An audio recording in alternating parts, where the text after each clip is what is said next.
كتاب أنزلناه إليك مبارك ليدبروا آياته وليتذكر أولو الألباب نحمده ونصلي ونسلم على رسوله الکریم اما بعد۔ ہم سورہ البقرہ کی ترکیب نحوی اور صرفی کر رہے ہیں، اور آج ہمارے سامنے ہے یہ سورہ البقرہ کی آیت ہے 208 اور آپ دیکھتے ہیں کہ اس کی ابتدا جو ہے حرف ندا سے ہو رہی ہے یا، یہ حرف ندا ہے اور سکون پہ مبنی ہے، اور اس میں یہ جو آپ کو نظر آ رہا ہے ایہا، تو یہ دو لفظوں سے بنا ہے، ایک ایو ہے اور ایک ہا ہے۔ اس میں یہ جو ایو ہے اس کو کہتے ہیں منادا، یہ مبنی ہے ضمہ پہ، یا کے اوپر پیش ہے، اور آپ کو پتا ہے کہ پیش کو ضمہ کہتے ہیں، اور فی محل نصب ہے۔ فی محل نصب کیوں ہے؟ چونکہ یہ منادا ہے، اور اس کے ساتھ یہ مضاف بھی ہے، اور ہا جو ہے اس کو کہتے ہیں حرف تنبیہ، یہ حرف بھی مبنی ہوتا ہے، الف ساکن ہے تو ہم کہیں گے کہ یہ مبنی ہے سکون پہ، اور یہ مضاف الیہ ہے اس لیے یہ محلاً مجرور ہے۔ اس کے بعد دیکھیں الذین، الذین کیا ہے؟ اسم موصول، جمع مذکر کے لیے استعمال ہوتا ہے، اور یہ بھی مبنی ہے فتح پہ، اور یہاں پہ یہ محلاً منصوب ہوگا۔ منصوب کیوں ہے؟ کیونکہ دراصل یہ نعت بن رہا ہے ایو کی، اور ایو کا جو محل ہے وہ نصب کا محل ہے چونکہ وہ منادہ ہے، اور آپ کو پتہ ہے کہ جو موصوف کے یا منعوت کے اعراب ہوتے ہیں وہی نعت کے یا صفت کے اعراب ہوتے ہیں، اس لیے الذین کو ہم کہیں گے کہ اس میں موصول مبنی علی الفتح محلاً منصوب ہے کیونکہ یہ نعت۔ اس کے بعد ہے آمنو، ابھی جو آمنو ہے یہ فعل ماضی ہے، اس پہ غور کریں تو آپ کو پتہ چلے گا کہ یہ جو نون ہے یہ فعل ماضی ہے نا، اس کے اپنے جو حرف ہیں وہ تین ہیں، الف ہے، میم ہے اور نون ہے۔ یہ جو نون ہے اس کے اوپر آپ کو پیش نظر آ رہا ہے، یعنی ضمہ نظر آ رہا ہے، اس لیے ہم کہیں گے کہ یہ فعل و ماض مبنی علی الضمہ، ضمہ کے اوپر یہ مبنی ہے۔ واو اعراب کا اصول جو ہے وہ آپ کو پتہ ہے نا کہ ابھی اگر فعل ماضی ہے تو اس کے تین حرف، اگر ثلاثی مجرد میں ہے تو اس کے اپنے تین حرف ہیں، تو آخری حرف کو دیکھیں گے کہ اس کے اوپر کیا حرکت ہے، زبر ہے، زیر ہے، پیش ہے، کیا ہے؟ آپ دیکھیں نا یہاں پہ کیا ہے؟ پیش ہے، تو اس لیے ہم کہیں گے کہ یہ مبنی ہے کس پہ؟ ضمہ پہ مبنی ہے۔ اور یہ جو واو آپ کو نظر آ رہا ہے یہ حرف تو اکیلا ہے لیکن یہ ایک ضمیر ہے، اس کو ہم کہتے ہیں یہ ضمیر متصل ہے، مبنی ہے اور محلاً مرفوع ہے چونکہ فاعل واقع ہو رہی ہے، اور یہ جو چھوٹا سا الف آپ کو نظر آ رہا ہے اس کو الف للتفریق، یا اس کا نام ہے الف الفارقہ، الف الفارقہ، اور اس کے بعد ہے ادخلو، اس کے اوپر آپ غور کریں، ادخلو، ادخلو یہ فعل امر ہے۔ ابھی میں آپ کو اس میں بتاؤں گا کہ یہ کیسے بنا۔ آپ کو پتہ ہے نا فعل امر کہاں سے بنتا ہے؟ یہ مخاطب کی صیغوں سے بنتا ہے، تو واحد مذکر مخاطب کا جو صیغہ ہے وہ ہوگا تدخلو، تو یہ تدخلو ہے، تدخلو کا مطلب تم داخل ہوتے ہو۔ ابھی اس سے آپ نے امر بنانا ہے، تو امر بنانے کے لیے جو پہلا اصول ہے وہ یہ ہے کہ یہ جو تا پیچھے آپ کو نظر آ رہی ہے، یہ تا دراصل فعل مضارع کی علامت ہے، اس کو ہم کہتے ہیں فعل مضارع کی علامت، اس کو آپ نے ہٹا دینا ہے، یہ ہٹ گئی۔ اس کے بعد یہ جو لام کے اوپر آپ کو پیش نظر آ رہا ہے، اس حرکت کو ہٹانا ہے۔ کیوں ہٹانا ہے؟ کیونکہ فعل امر جو ہے وہ مبنی ہوتا ہے سکون پہ، تو اس کی آخری حرکت کو ہم نے ہٹا دیا اور اس کی جگہ کے اوپر ہم نے ساکن کر دیا۔ اب دیکھیں یہ جو دال آپ کو نظر آ رہی ہے یہ ساکن ہے۔ اب پہلا حرف ہی ساکن ہو تو آپ اس کو کیسے پڑھیں گے؟ یعنی آپ کو یہاں پہ حرکت کی ضرورت ہے نا، تو چونکہ یہ ساکن ہے اس لیے ہم شروع میں لگائیں گے حمزہ، یہ میں نے لگا دی حمزہ۔ پھر ہم اس کا عین کلمہ دیکھیں گے، یہ جو ہوتا ہے نا اس کو ہم کہتے ہیں فا کلمہ، یہ پہلا، اور یہ عین درمیان والا ہوتا ہے، اور یہ لام کلمہ۔ یہ دیکھیں عین کلمے کو دیکھیں گے کہ اس کے اوپر کون سی حرکت ہے، تو آپ کو نظر آ رہی ہے پیش ہے، تو اگر پیش ہے تو اس شروع کے جو حمزہ ہے اس کے اوپر بھی آپ پیش لگا دیں گے، یعنی دمہ، تو یہ اس کے اوپر میں نے پیش لگا دیا، تو کیا بنا؟ ادخل، ادخل، تم داخل ہو جاؤ، یہ امر ہے۔ اور جمع میں کیا ہوگا؟ یہ ہوگا ادخلو۔ تو ادخلو بھی میں آپ کو سمجھا دیتا ہوں۔ ابھی جمع مذکر مخاطب کا صیغہ کیا ہوگا؟ یہ آپ کے سامنے ہے تدخلون۔ تو طریقہ کیا ہے کہ اس کی جو فعل مضارع کی علامت ہے، ابھی میں اس کو فعل امر بنانے لگا ہوں، تو فعل امر میں یہ تا کو ہٹائیں گے کیونکہ یہ مضارع کی علامت، ہم فعل مضارع سے امر میں داخل ہو رہے ہیں، یہ اس کو میں نے ہٹا دیا۔ یہ جو نون آپ کو آخر میں نظر آ رہا ہے، یہ فعل مضارع میں جو افعال خمسہ ہیں ان میں یہ رفع کی نشانی ہے، یعنی جب تدخلون لکھا ہوا تھا تو ہم کہیں گے کہ یہ فعل مضارع مرفوع ہے بثبوت النون، یہ نون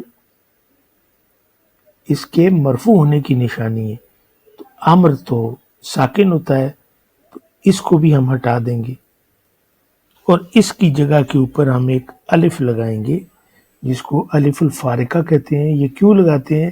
تاکہ آپ کو یہ پتہ چلے کہ یہاں پہ یہ جو نون تھا جس کو نون اعرابی کہتے ہیں، جو فعل مضارع میں رفع کی نشانی تھی وہ گر گیا ہے، اس کو حذف کر دیا ہے۔ ابھی دیکھیں اس کی ابتدا کس سے ہو رہی ہے؟ ایک ایسے حرف سے ہو رہی ہے جو ساکن ہے، ساکن سے تو ہم پڑھ نہیں سکتے، تو پھر اصول کیا ہے کہ یہاں پہ آپ حمزہ لگائیں گے اور پھر اس کا عین کلمہ دیکھیں گے، اگر اس کے اوپر پیش ہے تو پیش لگائیں گے، اگر زبر یا زیر ہے تو دونوں صورتوں میں اس حمزہ کے نیچے زیر لگائیں گے۔ تو یہاں پہ ہم کیا لگائیں گے؟ پیش۔ کیوں؟ اس لیے کہ اس کا جو عین کلمہ ہے وہ مضموم ہے، یعنی اس کے اوپر دمہ ہے، تو یہاں پہ ہم نے یہ پیش لگا دیا۔ یہ کیا بن گیا؟ ادخلو۔ اب میرے خیال میں آپ کو یہ فعل مضارع سے امر بنانا یہ آ گیا ہوگا۔ تو ادخلو کا کیا مطلب؟ تم سب داخل ہو جاؤ۔ فی کیا ہے؟ حرف جر۔ السلم اس میں مجرور بالکسرہ ظاہرہ، اے وہ لوگو جو ایمان لا چکے ہو، مطلب اے ایمان والو، یہ اس کا باماورہ ترجمہ ہے۔ ادخلو داخل ہو جاؤ، فی میں السلم اسلام میں، یعنی یہ جو سلامتی والا دین ہے اس کو سلم کہا گیا، کہ اسلام میں داخل ہو جاؤ، کافتن۔ اب یہ جو کافتن ہے اس کے اوپر دیکھیں، یہ تا کے اوپر آپ کو تنوین نظر آ رہی ہے اس لیے کہ نکرہ ہے، اور نصب میں منصوب ہے، کیوں؟ اس لیے کہ یہ حال ہے، تو کافتن ہوگا حال منصوب بالفتح الظاہرہ، داخل ہو جاؤ اسلام میں سارے کے سارے، یعنی تمہارا حال کیا ہو کہ تم سر سے لے کے پاؤں تک مکمل اسلام کے اندر داخل ہو جاؤ۔ یہ نہ ہو کہ کچھ احکام کی پیروی تو تم اسلام کی دی ہوئی تعلیمات کے مطابق کرو، اور کچھ جو ہے وہ اپنے نفس کی پیروی میں، دوسرے لوگوں کی پیروی میں اپنی زندگی گزارو، تو یہ بات درست نہیں ہے۔ اسلام میں داخل ہونا ہے تو مکمل داخل ہونا ہے۔ ابھی یہ جو واو ہے یہ عطف کی واو ہے، لا تتبعو، یہ جو لا ہے اس کو کہتے ہیں لا الناہیہ۔ ابھی میں آپ کو یہاں پہ فرق بتاتا ہوں لا النافیہ میں اور لا الناہیہ میں۔ اگر یہاں پہ لا النافیہ لگایا جائے اور یہاں پہ یہ جو لا ہے اس کو ہم کہتے ہیں یہ ہے لا النافیہ، یہ فعل مضارع میں نفی پیدا کرتا ہے۔ جیسے آپ انگلش میں جو پریزنٹ ٹینس ہے اس کے لیے آپ ڈز ناٹ، ڈو ناٹ کا استعمال کرتے ہیں، تو بالکل اسی طرح یہاں پہ لا تتبعون، یو ڈو ناٹ فالو، تم پیروی نہیں کرتے ہو۔ یا فعل مضارع چونکہ فیوچر کے معنی بھی دیتا ہے، مستقبل کے معنی بھی دیتا ہے، تو پھر یہاں پہ اس کا مطلب ہوگا لا تتبعون یو ول ناٹ فالو، تم پیروی نہیں کرو گے۔ تو آپ نے دیکھا کہ اس لا نے سمپلی یہاں پہ نیگیٹو معنی پیدا کیے، لیکن اگر آپ یہ کہنا چاہتے ہیں کسی کو کہ تم پیروی نہ کرو، اس کو حکم دینا چاہتے ہو، تو اس صورت میں جو یہ لا لگے گا وہ ہوگا لا الناہیہ۔ اور لا الناہیہ کیا کرتا ہے کہ وہ فعل مضارع کو جزم دیتا ہے۔ تو جزم کا مطلب کیا ہے کہ اس کے رفع کا جو نون ہے اس کو ہٹا دیا جائے، اور جب آپ نون اعرابی کو ہٹاتے ہیں تو آپ کو پتا ہے کہ آپ ایک الف لگاتے ہیں جو تلفظ میں نہیں آتا، پڑھا نہیں جاتا، لیکن وہ ایک نشانی ہوتی ہے آپ کو بتانے کے لیے کہ یہاں سے نون اعرابی گرا ہوا ہے۔ ایک بات اور یہ بتانا مقصود ہوتا ہے کہ یہ جو واو ہے یہ ضمیر متصل ہے، یہ فاعل کی واو ہے، یہ وہ والی واو نہیں ہے جس کو آپ جمع مذکر سالم میں استعمال کرتے ہیں۔ یہ جو واو ہے یہ فاعل کی واو ہے، یہ ضمیر متصل ہے، اس کو واو الجماعہ بھی بولتے ہیں۔ اب اس صورت میں یہ جو لا ہے اس کو ہم کیا کہیں گے؟ لا الناہیہ، یہ اس کے نام جو ہے وہ چینج ہو جائے گا۔ تو وَلَا تَتَّبِعُوا، تم پیروی نہ کرو، فالو نہ کرو، خطوات، ابھی دیکھیں خطوات ہے اور اس کے نیچے تا کے نیچے زیر لگی ہوئی ہے۔ یہ جو خطوات ہے یہ خطوتن کی جمع ہے، یہ خطوتن ہے، یہ سنگولر ہے، اور اس کی جمع ہوتی ہے خطواتن۔ اس کو کہتے ہیں جمع مؤنث سالم۔ جمع مؤنث سالم میں دو شکلیں بنتی ہیں، ایک اس کی تا جو ہے آخر میں وہ تا مفتوحہ ہوتی ہے، کھل کے آتی ہے تا، اور اس کے اوپر تنوین ہوتی ہے پیش والی، دو پیشیں ہوتی ہیں یا پھر دو زیریں ہوتی ہیں، اس میں دو زبریں نہیں ہوتی، اور دو پیشوں کے ساتھ یہ مرفوع ہوتا ہے، اور دو زیروں کے ساتھ یہ منصوب اور مجرور ہوتا ہے، دونوں باتیں ہوتی ہیں۔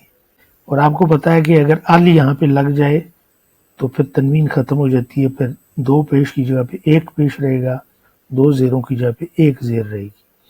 تو یہاں پہ چونکہ خطوات ہے، ال تو نہیں لگا لیکن مضاف تو ہے، تو آپ کو پتہ ہے کہ مضاف میں تنوین نہیں ہوتی، یا تو ایک پیش ہوگی یا ایک زبر ہوگی یا ایک زیر ہوگی. تو یہاں پہ تا کے نیچے آپ کو زیر نظر آ رہی ہے. زیر کیوں ہے؟ کیونکہ یہاں پہ یہ مفعول بہ بن رہا ہے، اور مفعول بہ منصوب ہوتا ہے. تو اس کے بارے میں آپ کیا کہیں گے کہ یہ مفعول بہ منصوب بالکسرہ الظاہرہ بدلا من الفتحہ الظاہرہ، فتح ظاہرہ کی جگہ پہ، یعنی زبر کی جگہ پہ زیر کے ساتھ یہ منصوب ہے. کیوں؟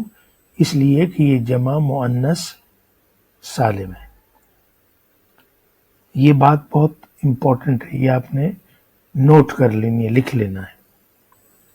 اور الشیطان یہ مجرور ہے بالکسرہ ظاہرہ، نون کے نیچے زیر ہے چونکہ یہ مضاف الیہ ہے، اور مضاف الیہ مجرور ہوتا ہے.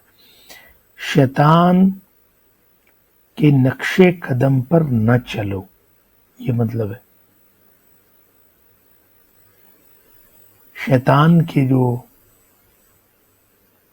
قدم ہیں ان کو فالو نہ کرو. خطوہ کہتے ہیں سٹیپ کو، قدم کو، اور اس کی جمع ہے خطوات. انہو، تو یہ انہو دو اس کے اندر چیزیں، ایک انا ہے ایک ہو ہے. اور انا جو ہے اس کو کہتے ہیں حرف مشبہ بالفعل، اس کو کہتے ہیں حرف مشبہ بالفعل. حرف التوکید والنصب، اس کا نام ہے حرف مشبہ بالفعل اور حرف التوکید والنصب. یعنی جملے میں سٹریس پیدا کرتا ہے، ایمفیسائز کرتا ہے. اور اس کے بارے میں آپ کو پتا ہے کہ اس کا اسم جو ہے منصوب ہوتا ہے اور اس کی جو خبر ہے وہ مرفوع ہوتی ہے. تو یہاں پہ آپ دیکھیں، یہاں پہ یہ چھوٹا سا ہو نظر آ رہا ہے، یہ ضمیر متصل ہے. اس کو کہیں گے ضمیر متصل ہے، یہ مبنی ہے اور محلاً منصوب ہے چونکہ یہ انا کا اسم بن رہا ہے. لکم، لام حرف جر ہے اور کم ضمیر متصل ہے. اس پورے کو ہی ہم ضمیر متصل کہتے ہیں. ویسے اگر آپ دیکھیں تو کم کے اندر ایک کاف ہے اور ایک میم ہے. یہ جو کاف ہے اس کو کاف الخطاب بولتے ہیں، اور یہ جو میم ہے اس کو علامت جمع الذکور کہتے ہیں. تو ہم اپنی آسانی کے لیے یہ کہہ دیتے ہیں کہ کم جو ہے وہ ضمیر متصل ہے، مبنی ہے اور محلاً مجرور ہے. مجرور کیوں ہے؟ اس کے پیچھے لام آیا حرف جر. عدو مرفوع بالضمہ الظاہرہ، واو کے اوپر آپ کو دو پیشیں نظر آ رہی ہیں، چونکہ نکرہ ہے اس لیے تنوین ہے. اگر نکرہ نہ ہوتا تو پھر ایک پیش ہوتا. تو مرفوع کیوں ہے؟ اس لیے کہ یہ خبر ہے کس کی؟ انا کی، اور اس کے ساتھ ساتھ یہ موصوف بھی ہے. اور مبین اس کی صفت ہے، کس کی؟ عدو کی. اور آپ نے دیکھا کہ صفت اپنے موصوف کے برابر ہے اعراب میں، یہ بھی مرفوع ہے. اور لکم جو ہے یہ جڑا ہوا ہے اس خبر کے ساتھ. انہو، بے شک وہ یعنی شیطان، لکم تمہارے لیے، تمہارا، عدو مبین ایک کھلا دشمن ہے. اب ہم اس کا با محاورہ ترجمہ کرتے ہیں. اے ایمان والو، اسلام میں سارے کے سارے داخل ہو جاؤ اور شیطان کے قدموں کی پیروی نہ کرو، کیونکہ وہ تمہارا صریح دشمن ہے، وہ تمہارا کھلا دشمن ہے. یہ اس کا ترجمہ تھا. اب ہم اگلی آیت مبارکہ کی طرف چلتے ہیں. یہ آپ کے سامنے ہے آیت نمبر 209 سورہ البقرہ، اور اس کی ابتدا فا سے ہو رہی ہے. فا حرف استئناف ہے. جب میں کہتا ہوں حرف استئناف ہے تو اس کا مطلب ایک نیا جملہ شروع ہو رہا ہے. ان اس کو کہتے ہیں حرف شرط و جزم. ایک تو یہ ہے کہ اس میں شرط کے معنی پائے جاتے ہیں، دوسرا یہ ہے کہ جب یہ فعل مضارع پہ اگر داخل ہو تو اس کو جزم دے دیتا ہے، اس لیے ہم اس کو کہتے ہیں حرف شرط و جزم. ابھی دیکھیں زللتم، یہ جو زللتم ہے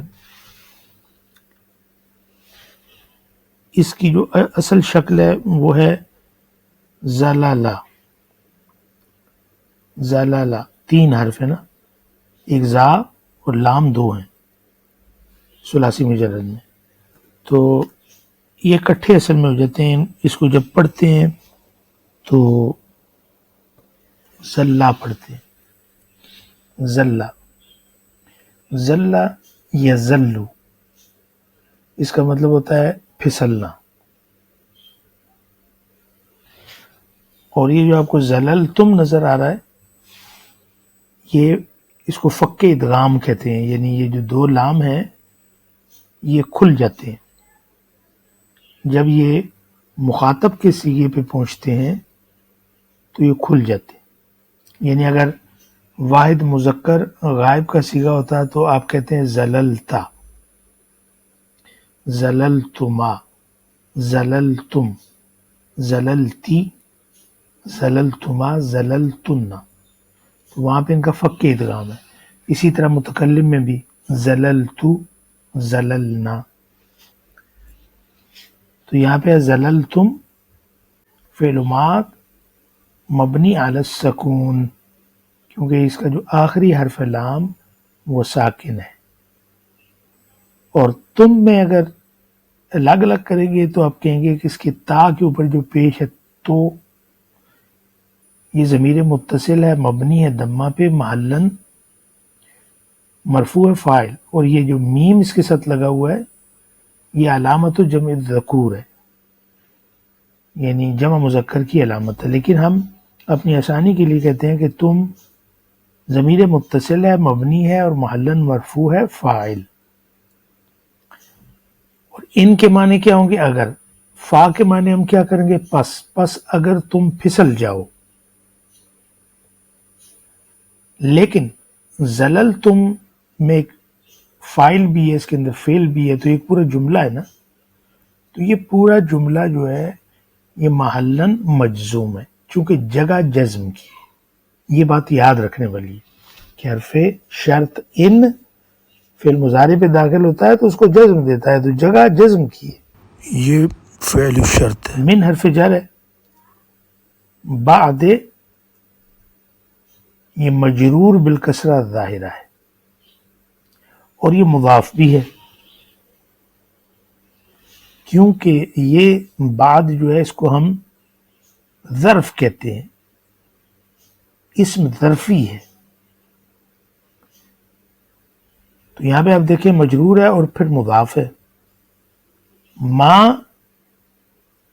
اس کو ہم کہتے ہیں حرف مصدری، سکون پہ مبنی ہے، الف ساکن ہے، اور مضاف الیہ بھی ہے. تو اگر مضاف الیہ ہے تو ہم اس کو کہیں گے کہ معلن مجرور بھی ہے. ابھی دیکھیں جاءتکم، جاءتکم میں ایک تو جاءت ہے، جاء جاءت، تو جاءت کیا ہے؟ یہ دیکھیں اس کو الگ سے میں نے لکھا تو ان کو الگ کرتا ہوں، جاءت اور پھر کم ہے. ابھی جو جاءت ہے یہ فعل ماضی ہے، فعل ماض مبنی کس پہ ہے؟ یہ دیکھیں حمزہ، حمزہ کے اوپر زبر ہے، تو آپ کہیں گے فعل ماض مبنی علی الفتح. تو پھر یہ تا کیا ہے؟ اور یاد رکھیں کہ یہ تا جو ہے یہ ضمیر کی نہیں ہے، اس کو کہتے ہیں تاء التانیث، اس کا نام ہے.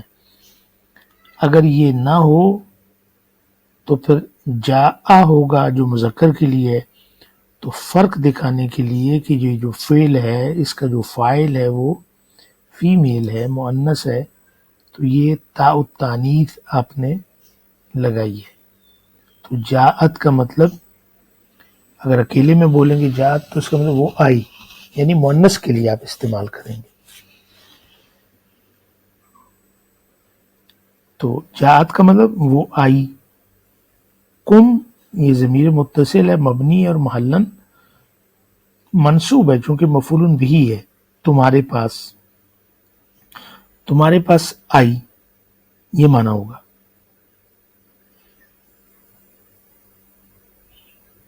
اب یہ جو میم ہے اس کے اوپر آپ کو پیش نظر آ رہا ہے، حالانکہ یہ پیش ہوتا نہیں ہے، یہ تو ساکن ہوتا ہے. کم پیش کیوں آیا؟ یہ بہت دفعہ آپ کو بتا چکا ہوں کہ دیکھیں البینات میں یہ جو آپ کو نظر آ رہا ہے یہ الف نہیں ہے، یہ اصل میں حمزۃ الوصل ہے.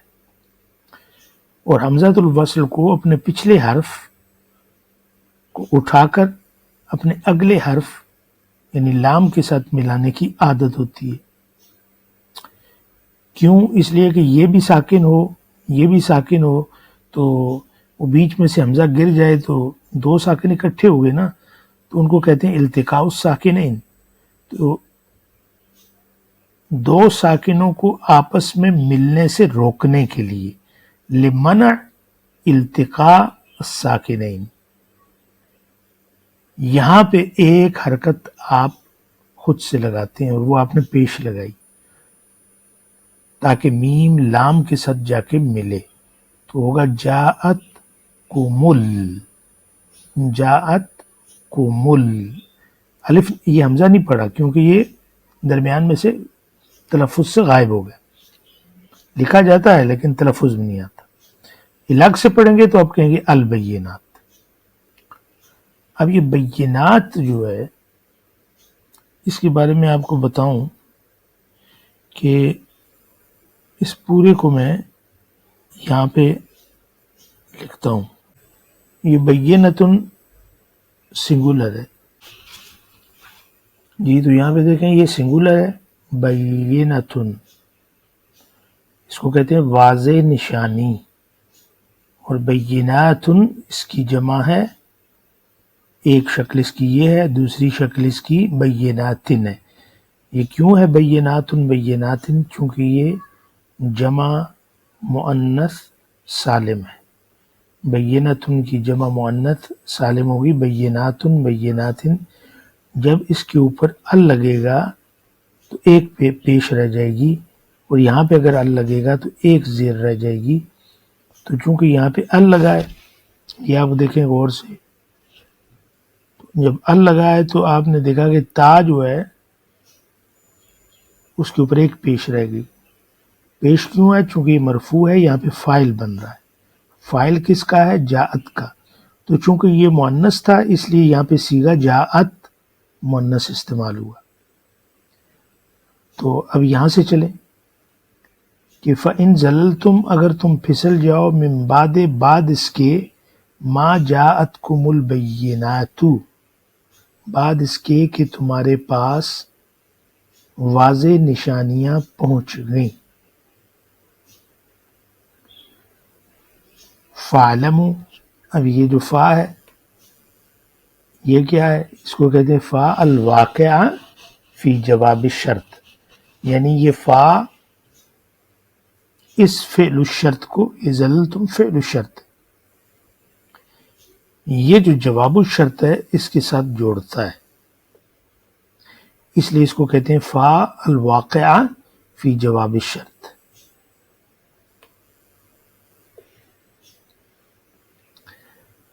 اور یہ جو فا کے بعد ہے یہ اصل میں ہے اعلموا. یہ دیکھیں آپ کے سامنے میں نے جمع مذکر مخاطب کا صیغہ فعل مضارع کا لکھا ہے اور وہ ہے تعلمون.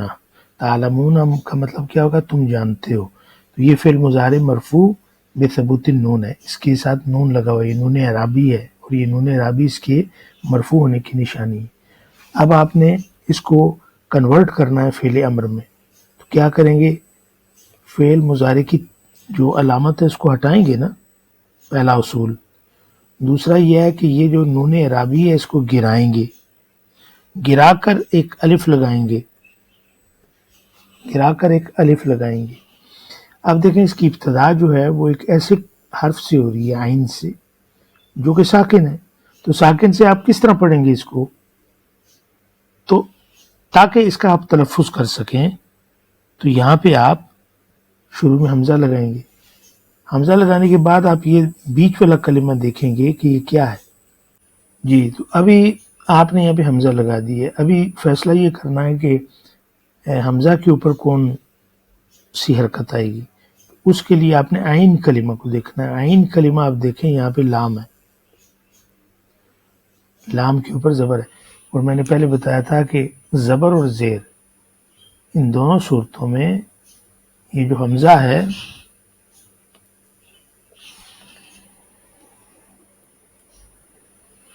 اس کے نیچے زیر آئے گی. حمزہ کے نیچے زیر آئے گی. وہاں ادخلو میں آپ نے پیش کیوں ڈالی تھی کہ عین کلمہ جو خا ہے اس کے اوپر پیش تھی تو آپ نے پیش ڈال دی. یہاں پہ جو عین کلمہ ہے لام، اس کے اوپر زبر ہے. میں نے کہا تھا زبر اور زیر دونوں صورتوں میں آپ حمزہ کے نیچے کسرہ لگائیں گے. اعلموا، تو یہ کیا ہو گیا؟ فعل امر.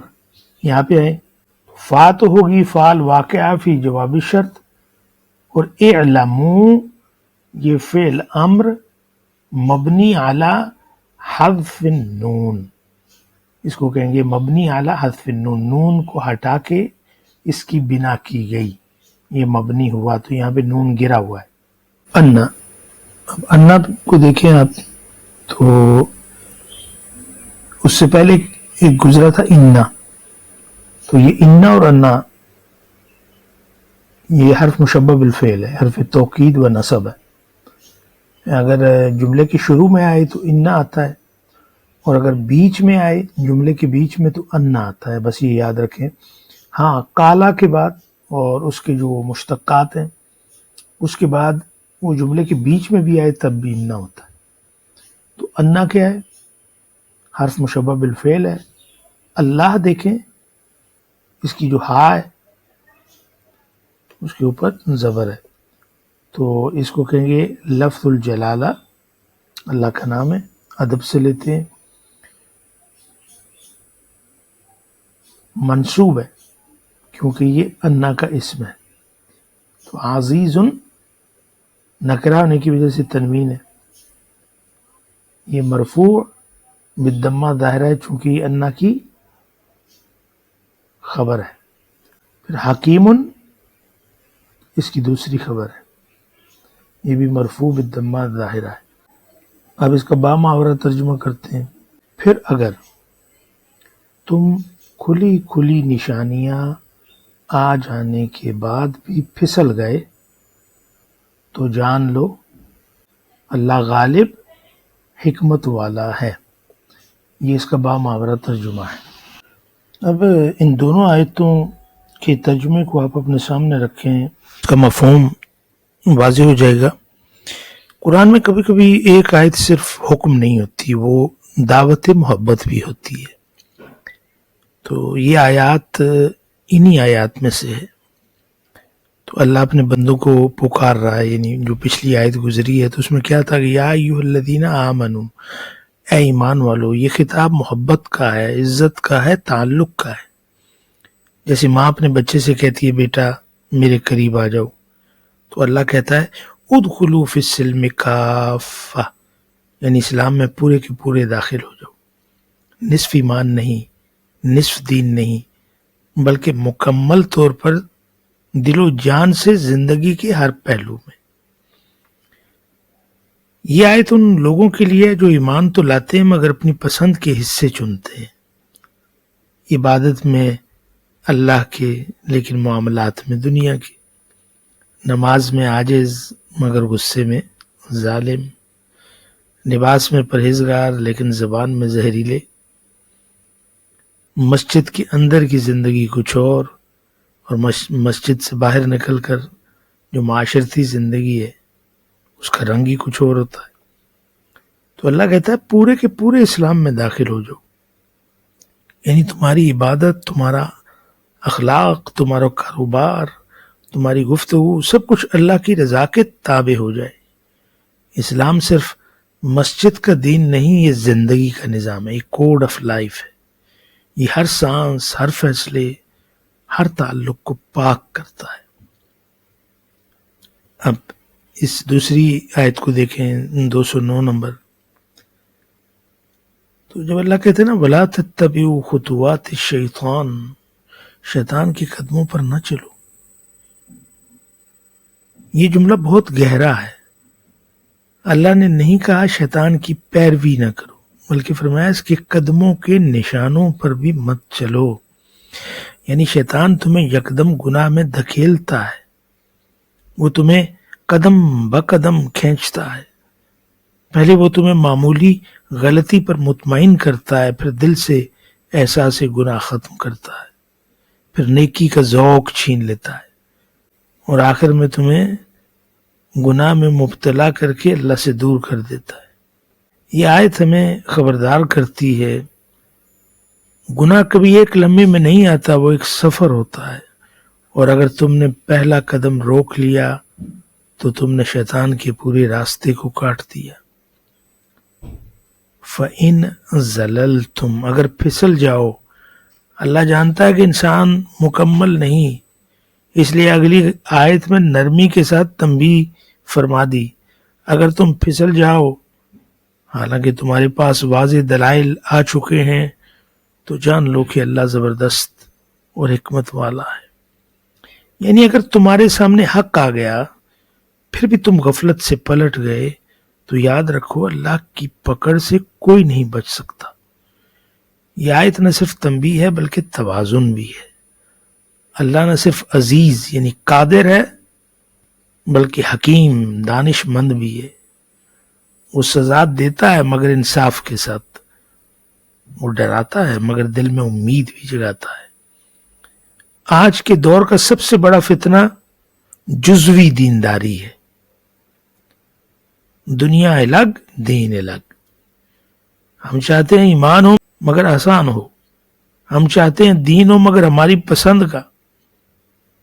ہم ادخلوا فی السلم کافہ نہیں بلکہ کافہ الا ما یثقل علینا پر عمل کرتے ہیں، یعنی جہاں آسان ہو وہاں دین، جہاں مشکل ہو وہاں اپنی مرضی۔ لیکن یاد رکھو اللہ آدھا دل قبول نہیں کرتا، یا تم پورے اس کے ہو جاؤ یا بالکل نہیں۔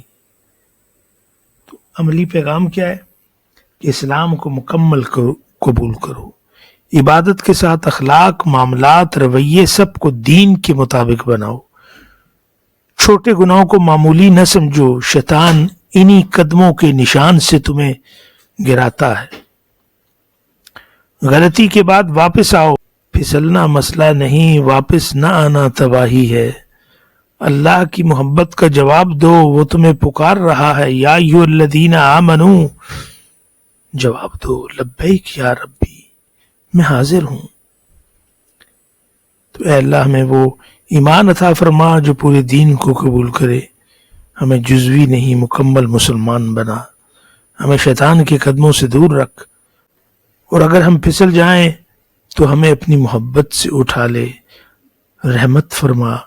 اے اللہ ہمیں وہ بنا جو اصل میں کافہ میں داخل ہو، جن کا ظاہر بھی تیری رضا کے مطابق ہو اور جن کا باطن بھی تیری محبت سے روشن ہو۔ نتیجہ کیا نکلا کہ اسلام ایک راستہ نہیں، ایک زندگی ہے۔ تمہارا فیصلہ یہ طے کرے گا تم سلم کے قافلے میں ہو یا زلل کے انجام میں۔ آج کے لیے اتنا ہی کافی ہے۔ وما علینا الا البلاغ۔